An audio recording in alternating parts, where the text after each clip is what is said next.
Hi అండి. Egg tomato curry అంటే ఎంతమందికి ఇష్టం? నాకైతే చాలా ఇష్టం. మా అమ్మ చేస్తే ఇంకా ఇష్టం. చాలా సింపుల్‌గా వంట రాని వాళ్ళు కూడా చేసుకోగలిగేలా ఎక్కువ మసాలాలు వాడకుండా ఎలా చేసుకోవాలో చూపిస్తాను రండి. ముందుగా టమాటాలు, ఉల్లిపాయలు, 4 పచ్చిమిరపకాయలు ఇలా కట్ చేసి పెట్టుకోవాలి. గుడ్లను బాయిల్ చేసి పెట్టుకోండి. ఒక బాండి తీసుకొని అందులో నూనె వేసి ఆవాలు, జీలకర్ర, మినపప్పు, శనగపప్పు, కట్ చేసిన ఉల్లిపాయలు, పచ్చిమిర్చి ముక్కలు వేసి వేయించుకోండి. అందులో పసుపు, కట్ చేసిన టమాటాలు వేసి ఉప్పు వేసి కలుపుకుండా మూత పెట్టి సిమ్‌లో 15 నిమిషాలు మగ్గించుకోవాలి.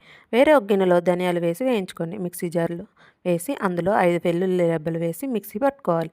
15 నిమిషాల తర్వాత మూత తీసి చూస్తే ఇలా మగ్గిపోయి ఉంటాయి. వీటిని గెంట తీసుకొని ఇలా చూపిస్తున్నట్టు టమాటాలను మెత్తగా మెదుపుకోవాలి. ఇందులో 1.5 టీ స్పూన్ల కారం వేసి మళ్ళీ ఇలా మెదుపుకోవాలి.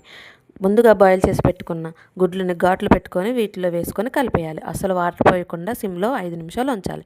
5 నిమిషాల తర్వాత మనం ముందుగా గ్రైండ్ చేసిన మసాలాలు వేసి కలిపి కొంచెం కొత్తిమీర వేసి ఉంచితే చూడండి ఎలా ఉందో, తింటే మీరే సూపర్ అంటారు.